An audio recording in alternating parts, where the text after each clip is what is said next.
दोस्तों, हम इंसान कई सालों से धरती के बाहर जीवन की तलाश में लगे हुए हैं।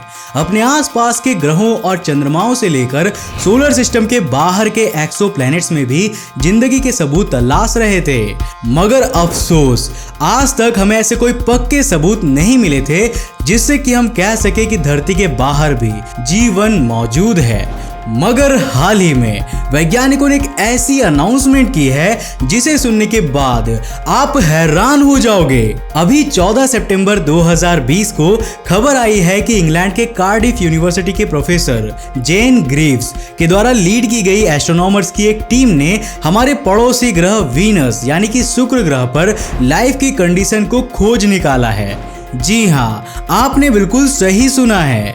वहां उन्हें कुछ ऐसा मिला है जो बिना किसी लाइफ फॉर्म के वहां एग्जिस्ट ही नहीं कर सकता। तो वहां पर उन्हें ऐसा क्या मिला है और वैज्ञानिक ऐसा क्यों मानते हैं कि इसके मिलने से वीनस पर लाइफ की पॉसिबिलिटी पक्की हो गई है। इस वीडियो में मैं आपको इन सभी चीजों के बारे में डिटेल में बताने वाला हूं, तो आज के इस वीडियो को बिल्कुल एंड तक देखना तो बनता है मेरे दोस्त। तो हेलो गाइस, मैं हूं कौशिक और चलिए शुरू करते हैं आज के इस नए एपिसोड को। दोस्तों, सबसे पहले तो आपको ये जान लेना चाहिए कि आखिर वीनस पर लाइफ की पॉसिबिलिटी क्यों नहीं मानी जाती थी। इसके पीछे कई कारण हैं। वीनस हमारे सोलर सिस्टम का सबसे ज्यादा गर्म प्लैनेट है। इसका surface temperature 464 degree Celsius record किया गया है। इसका एटमॉस्फेयर करीब 96.5% कार्बन डाइऑक्साइड से बना हुआ है। वीनस के आसमान में हाईली रिफ्लेक्टिव बादल है जो सल्फ्यूरिक एसिड के बने हुए हैं। इसके कारण हम इसकी सरफेस को देख भी नहीं पाते क्योंकि ये बादल विजिबल लाइट को नीचे तक जाने ही नहीं देते। इन सल्फ्यूरिक एसिड के बादलों के कारण ऐसा माना जाता है कि यहाँ पर पानी नहीं बल्कि एसिड की बारिश होती होगी। पानी से याद आया कि वैज्ञानिक मानते हैं कि शुक्र ग्रह पर पहले पानी के समुद्र भी हुआ करते थे, लेकिन इतनी ज्यादा गर्मी के कारण वो पानी कप का भाप में बदल गया और इसके एटमॉस्फेयर में प्रेजेंट ज्यादातर फ्री हाइड्रोजन को सोलर विंड्स अपने साथ ले जा चुकी है क्योंकि इस प्लेनेट के पास अपनी मैग्नेटिक फील्ड भी नहीं है। खैर, अभी 14 सितंबर 2020 को ही इंग्लैंड के कार्डिफ यूनिवर्सिटी की प्रोफेसर जेन ग्रीव्स के द्वारा लीड की गई एस्ट्रोनॉमर्स की एक टीम ने हवाई के माउना किया में स्थित जेम्स क्लर्क मैक्सवेल टेलीस्कोप की मदद से वीनस के एटमॉस्फेयर में फॉस्फीन गैस के होने की सबूत खोज निकाले हैं। फॉस्फीन यानी कि PH3 वो गैस है जो पृथ्वी पर वो ऑर्गेनिजम्स प्रोड्यूस करते हैं जो बिना ऑक्सीजन वाले एनवायरनमेंट में रहते हैं। अब भाई, आप लोगों के दिमाग में दो प्रकार के क्वेश्चंस आ रहे होंगे। कुछ लोग सोच रहे होंगे कि फॉस्फीन गैस मिलने से वहां पर लाइफ की पॉसिबिलिटी के दावे कैसे किए जा सकते हैं, और वहीं कुछ लोग ये सोच रहे होंगे कि वहां पर फॉस्फीन गैस आया कहां से। अमेरिका के मैसाचुसेट्स इंस्टीट्यूट ऑफ टेक्नोलॉजी के एक प्रोफेसर डॉक्टर विलियम बैन्स ने फॉस्फीन पर की गई अपनी डीप स्टडीज से पाया है कि इस गैस को बिना माइक्रो ऑर्गेनिजम्स की मदद से बनाने का कोई और तरीका है ही नहीं।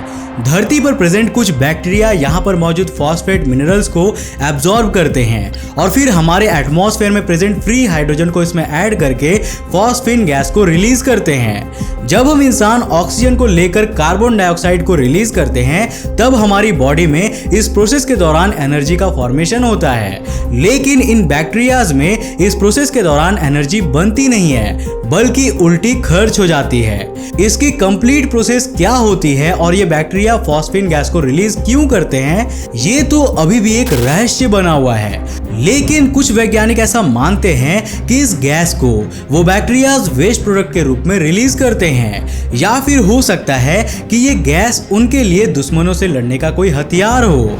फॉस्फीन गैस को हम हाइड्रोजन फॉस्फाइड भी कहते हैं और इसका केमिकल फॉर्मूला PH3 होता है। ये एक कलरलेस गैस होती है जो बहुत जल्दी आग पकड़ लेती है। अगर हम इस गैस की थोड़ी सी क्वांटिटी को भी इनहेल कर लेते हैं तो ये हमारे लिए काफी खतरनाक साबित हो सकती है। इसकी महक लहसुन या फिर किसी सड़ी हुई मछली की तरह होती है। अगर आप इसे किसी कंटेनर में रख दो और फिर उस कंटेनर को थोड़ी देर तक गर्म करो तो उसमें ब्लास्ट हो जाएगा और आपकी लैब में कुछ भी नहीं बचेगा।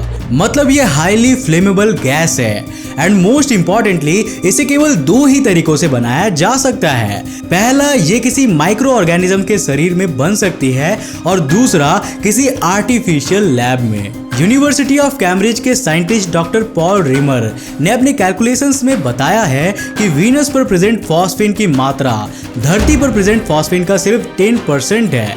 लेकिन फिर भी सवाल यही है कि आखिर ये गैस वहां आई कहां से? वहां पर कोई एलियंस तो रहते नहीं हैं जो कि वहां पर लेबोरेटरीज बनाकर इस गैस को प्रोड्यूस करेंगे, तो फिर ये आई कहां से? साइंटिस्ट ऐसा मानते हैं कि फॉस्फेन गैस की प्रेजेंस इस बात का बहुत ही स्ट्रॉन्ग एविडेंस है कि वीनस के एटमॉस्फेयर में माइक्रोबाइल लाइफ फॉर्म एग्जिस्ट करती है। ये वहां के सरफेस पर नहीं है बल्कि सल्फ्यूरिक एसिड के आसमान में तैर रही है।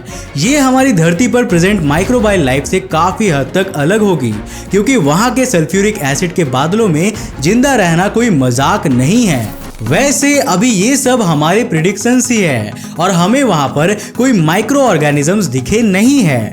बट इस डिस्कवरी के बाद दुनिया भर के वैज्ञानिकों का ध्यान एक बार फिर से वीनस की ओर आकर्षित हुआ है और हो सकता है कि हम आने वाले समय में वीनस की तरफ कई स्पेसक्राफ्ट्स को जाते हुए देखें। साल 2017 में हमारे देश भारत की स्पेस एजेंसी इसरो ने वीनस एक्सप्लोरेशन मिशन यानी कि शुक्रयान 1 की अनाउंसमेंट की थी। इसका मिशन था वहां के एटमॉस्फेयर में प्रेजेंट गैसेस और केमिकल कंपोजिशन को स्टडी करना और वहां के एटमॉस्फेयर पर सोलर विंड्स के प्रभाव को कैलकुलेट करना। ये मिशन साल 2023 में लॉन्च होने वाला है।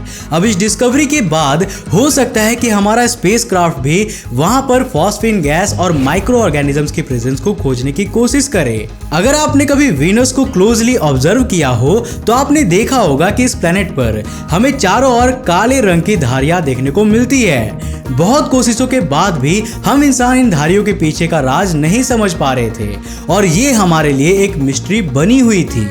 जापानीज स्पेस एजेंसी यानी कि जैक्सा ने अपने ऑब्जर्वेशंस के दौरान ये बताया था कि ये mysterious dark streaks ultraviolet light को एब्जॉर्ब कर लेते हैं। अब ऐसा कहा जा रहा है कि ये डार्क स्ट्रिक्स और कुछ नहीं बल्कि माइक्रोबाइल ऑर्गेनिजम्स की कॉलोनीज है जो वीनस के एटमॉस्फेयर में प्रेजेंट सल्फ्यूरिक एसिड के घने बादलों में रहती है। यहाँ का टेम्परेचर भी 30 डिग्री सेल्सियस का ही है, मतलब उन्हें वीनस के सरफेस का एक्सट्रीम टेम्परेचर भी नहीं झेलना पड़ता होगा। वैसे क्या आपको पता है कि ये मिशन कोई प्री प्लान्ड मिशन नहीं था? मतलब एस्ट्रोनॉमर्स की वो टीम जिसने इसकी खोज की है वो ऐसे किसी चीज को खोजने के मकसद से ऐसा नहीं कर रहे थे। जेन ग्रीव्स के अनुसार वो लोग तो महज जेम्स क्लर्क मैक्सवेल टेलीस्कोप की पावर को टेस्ट कर रहे थे और वीनस के एटमॉस्फेयर को देखने की कोशिश कर रहे थे।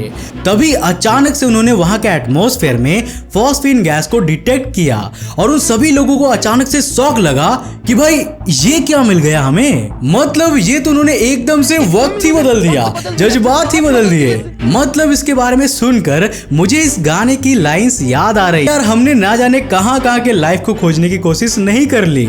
हम सोलर सिस्टम के प्लैनेट्स, उनके मून्स, एस्ट्रॉइड्स और यहाँ तक कि यहाँ से कई 100 लाइट ईयर्स दूर स्थित एक्सो प्लैनेट्स तक को खोज चुके हैं, लेकिन लाइफ के मिलने की स्ट्रॉन्गेस्ट पॉसिबिलिटी आई हमारे पड़ोसी ग्रह वीनस से, जो हमारी धरती से सबसे करीब वाला प्लैनेट है। आई नो कि हम ये नहीं कह सकते कि इस डिस्कवरी से ये साबित होता है कि हम इंसान भी वहां पर रह सकते हैं और वीनस हमारे फ्यूचर का होम हो सकता है। पर अगर हमें वहां पर माइक्रो ऑर्गेनिजम्स मिलते हैं तो यार इसका मतलब ये है कि हमारा ग्रह लाइफ की कंडीशन के मामले में यूनिक नहीं रह जाएगा।